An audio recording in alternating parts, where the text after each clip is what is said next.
আমরা সবাই জানি ভারত বনাম ইংল্যান্ডের 5টি টেস্ট ম্যাচের সিরিজের 5 নম্বর টেস্ট ম্যাচ, যেটা ভারতের জন্য অনেক গুরুত্বপূর্ণ, সেই ম্যাচটি অলরেডি শুরু হয়ে গিয়েছে।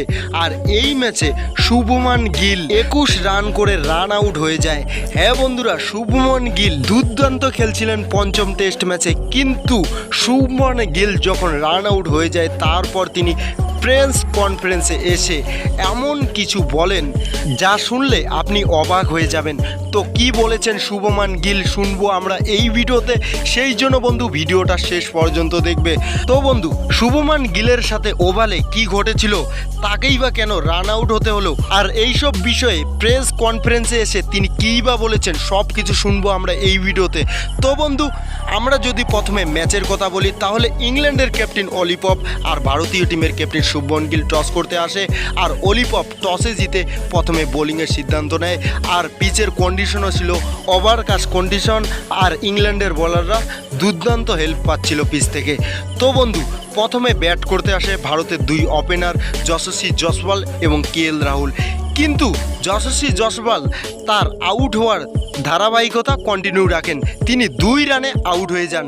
তারপর কেএল রাহুল 14 রানে আউট হয়ে যান। হ্যাঁ বন্ধু, কেএল রাহুল চতুর্থ টেস্ট ম্যাচে দুর্দান্ত ব্যাটিং করেছিলেন, কিন্তু পঞ্চম টেস্ট ম্যাচে প্রথম ইনিংসে তেমনটা ব্যাটিং করতে পারেনি, 14 রানে আউট হয়ে যান।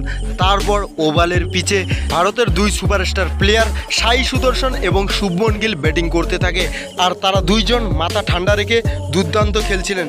কিন্তু তারপর ম্যাচটি বৃষ্টির কবলে পড়ে যায় আর সব প্লেয়ারকে মাঠের বাইরে যেতে হয়, আর আম্পায়ারও লাঞ্চের ঘোষণা করে দেন। আর লাঞ্চ করে বৃষ্টি থামার পর পুনরায় ম্যাচটি শুরু হয়।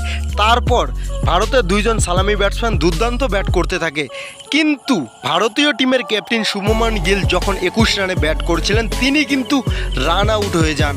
আর তার কিছুক্ষণ পরে শুভমান গিল প্রেস কনফারেন্সে এসে তার রান আউট হওয়ার কারণ জানিয়ে দেন। তো তিনি কি বলেন প্রেস কনফারেন্সে এসে শুনবো আমরা এই ভিডিওতে। তো বন্ধু, ভারতীয় টিমের ক্যাপ্টেন শুভমান গিল তিনি প্রেস কনফারেন্সে এসে বলেন যে যখন কেএল রাহুল আউট হয়ে গিয়েছিল 14 রান করে, তখন ভারতের স্কোরবোর্ডে 38 রান ছিল, আর আমার একটাই লক্ষ্য ছিল কিভাবে দ্রুত ভারতের স্কোরবোর্ডে রান যোগ করা যায়। সেই জন্য আমি হাই স্ট্রাইক রেটের সাথে ব্যাট করছিলাম।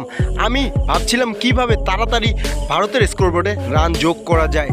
তারপর 28 নম্বর ওভার যখন ইংল্যান্ডের বোলার গুস এডিকসনকে দেওয়া হয়, তার প্রথম বল আমি ডট খেলে ফেলি, আর দ্বিতীয় রানে আমার লক্ষ্য ছিল সিঙ্গেল একটি বের করা, কিন্তু সেই সিঙ্গেল বের করতে গিয়ে আমি রান আউট হয়ে যাই।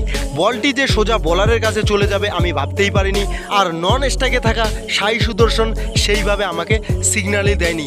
হ্যাঁ, আমি মানছি সেখানে রান নেওয়ার কোনো সুযোগই ছিল না, তাও আমি জোর জবরদস্তি রান নিতে গিয়েছিলাম, আর সেই জন্য আমি আউট হয়ে গিয়েছি। আর এটাই আমার সব থেকে বড় ভুল, কিন্তু আমি দ্বিতীয় ইনিংসে ব্যাট করতে আসব আর সেঞ্চুরি মারব। তো বন্ধু, এই কথা বলেছেন শুভমান গিল। আর শুভমান গিল তিনি যে বলেছেন তিনি দ্বিতীয় ইনিংসে ব্যাট করতে এসে সেঞ্চুরি করবেন। তো বন্ধু, আপনার কি মনে হয় শুভমান গিল দ্বিতীয় ইনিংসে সেঞ্চুরি করতে পারবে? শুভমান গিলের ব্যাটিংয়ের উপরে আপনার কতটা ভরসা রয়েছে সেটা কমেন্টে জানাবেন। তো এটাই ছিল ভিডিওটা ভালো লাগলে লাইক করো, সাবস্ক্রাইব করো চ্যানেলটাকে ক্রিকেট আপডেট পাওয়ার জন্য। ভিডিওটা শেষ পর্যন্ত দেখার জন্য আপনাকে অনেক ধন্যবাদ।